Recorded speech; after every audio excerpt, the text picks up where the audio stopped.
Warriors free agency reports are heating up right now, especially after the bombshell that was just dropped from Shams Charania revealing that DeAndre Ayton has been bought out by the Portland Trail Blazers. Now, we all know the Golden State Warriors need to load up in their front court this offseason. It's a priority for this front office, and DeAndre Ayton just became one of the most interesting free agency targets out there on the market, and the Golden State Warriors have been linked by multiple reports. So we're going to break down what these reports are saying, what's going on with DeAndre Ayton coming to the Golden State Warriors, and whether or not it makes sense for Golden State Warriors to end up pursuing this path. So lots of stuff to break down in this video. But of course, with free agency less than 24 hours away, we don't want you to miss a single thing that's going on with this Golden State Warriors team. So if you're part of the 75% of our viewers that haven't hit the subscribe button just yet, and you don't want to miss a single thing that's going on with this Golden State Warriors team as we enter the madness that is NBA free agency, make sure you guys hit that subscribe button, because frankly, there's a lot of stuff that we have to follow and cover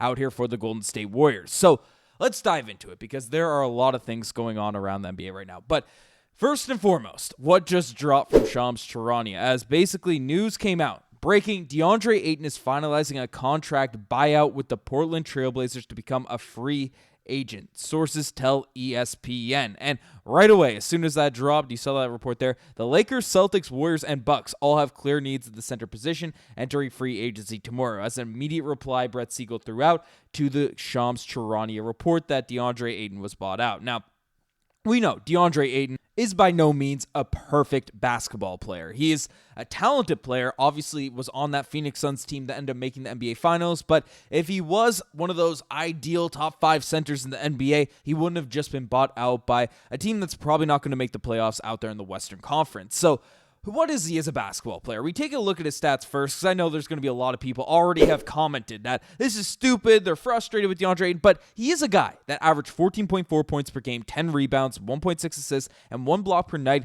for the Portland Trail Blazers last season. Again, doesn't take a high volume of threes, so don't worry about him being a three-point shooter, chucking up 18% of those threes going down, but he's still only 26 years old. He's a 7-footer, and he has shown the capability of being on a winning team out there in the past, and of course, then end up getting traded to the Portland Trail Blazers. So he's, of course, a player that if we take a look at him, seriously, there's been some concerns about attitude, effort, and just kind of coasting on talent. That's been the big gripe, and that's been the big thing that is off-putting for Warriors fans and fans of any team around the league when you get linked to a DeAndre Ayton trade report or rumor or whatever the heck it is. But the reason the Golden State Warriors are going to be tied up and reports linked, because we also had a report drop that DeAndre Ayton is expected to draw interest from multiple teams per a source. The Golden State Warriors have shown interest in the past, but may not have the financial flexibility to take a serious push. We'll take a look at that financial flexibility part, because there are a lot of avenues for this to go down. But of course, the Warriors are a team that have expressed interest in Ayton in the past, and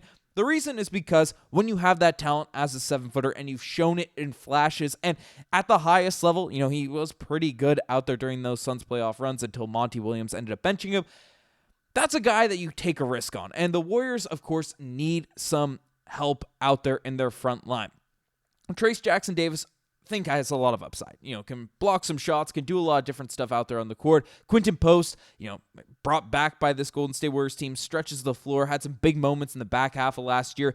There's a lot of, solid guys out there in Golden State Warriors, and we'll see if Kevon Looney ends up coming back. But basically, DeAndre Ayton is in a different class in regards to talent. There's no really arguing in that. And right now, he's bought out. So there's some options to where you don't have to give him the, of course, $20 plus, $30 plus million he was making on his previous contract. I believe it was roughly around $26 million annually. So DeAndre Ayton, maybe it was more. It's bought out, so it doesn't matter out there in this current scenario. So DeAndre Ayton is a player that coming in would increase the talent level out there in the front court, would get some scoring, has a nice touch around the rim, but the Golden State Warriors want to get back to winning championships. And can you do that with DeAndre Ayton out there on your team? And, if he's eating some part of your minutes and rotation stuff. So the Warriors, of course, have Curry, have Butler, have Draymond Green, keeping those guys around. We'll see what ends up happening with Jonathan Kuminga. Have a ton of videos coming out on him over the next few days. Yep, Podziemski, and then a lot of the talent, a lot of the guys that are guaranteed rotation staples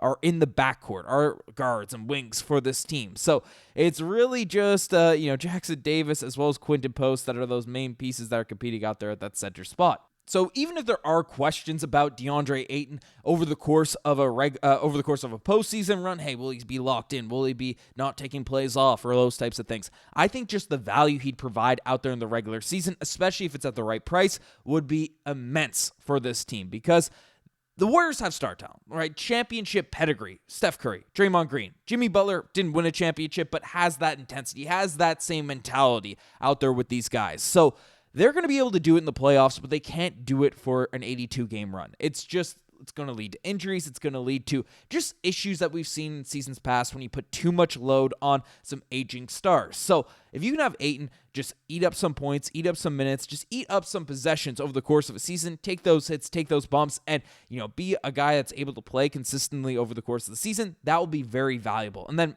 the other part of this is the same way we saw with Andrew Wiggins as a guy that's not locked in. All the same stuff that's said about DeAndre Ayton right now, that was all said about Andrew Wiggins and probably probably louder in regards to Wiggins. Owners were coming out and doing all this stuff. Now, it never got to the point where Andrew Wiggins was bought out. The Portland Trailblazers are in a weird position. They have, Donovan Clingan. They just drafted a center in Hanson Yang.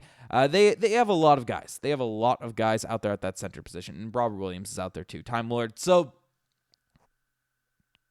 it's happened before. It's happened before with the Golden State Warriors. I try slowly talking myself into DeAndre Ayton. I did think I'd be in this position here, but you get him over the course of regular season, talented, puts up numbers, does his thing, and then in the postseason comes to an organization like Golden State, is around Steph Curry, is around Jimmy Butler, is around Draymond Green, day in, day out. The same way Andrew Wiggins got maximized with this Warriors team, you could see that type of leap out there for this Warriors team. Now, the question marks also are, how would this work financially? Well, Bobby Marks came out and said that, so if DeAndre Ayton is free to sign with any team despite earning greater than $14.1 million. The waiver restriction for second apron teams only applies during the regular season. He had $35 million left on his expiring contract. Okay, so I was thinking 26, it was $36 million. So even more significant in terms of that price. Like, again, a lot of the discourse about how bad DeAndre Ayton was as an asset, as a piece, just, you don't want him on your team, is because he had that significant contract. Eating up that much cap in the modern era where finances are so important, like DeAndre Ayton just wasn't worth those types of numbers. But if we're in a situation where the Warriors, currently are relying on Quinten Post to be, the go-to guy at the big man position, and don't get me wrong, the floor spacing is immensely valuable. He's 25 years old, continue to develop all of that, but if he's going to be your starting center on a championship team, like a team that's going to make a run out there in the playoffs, there's some concerns. When, say what you want about DeAndre Ayton, he was the starting center on a team that made a run out there to the NBA Finals just a couple seasons ago. So, I think it's worth taking a flyer on him. The Lakers are probably going to be a team that's interested, and if the Lakers sign him, that leaves other free agent opportunities out there on the board. So I'm sure Brook Lopez will be talked about a bunch over the next couple of days. Former teammate like Robert Williams for the Portland Trailblazers. There's a lot of big names that can be out there at the center position the Warriors can look at. But let me know what you guys think about this DeAndre Ayton signing. I know a lot of people are probably frustrated and don't want to see this actually go down, but I'd love to hear what you guys have to say in the comment section down below. As mentioned before, hit that subscribe button. We have a lot of content coming out here on Warriors Digest and don't want you to miss a single thing. So you guys are the best. I'm signing out. Cheers.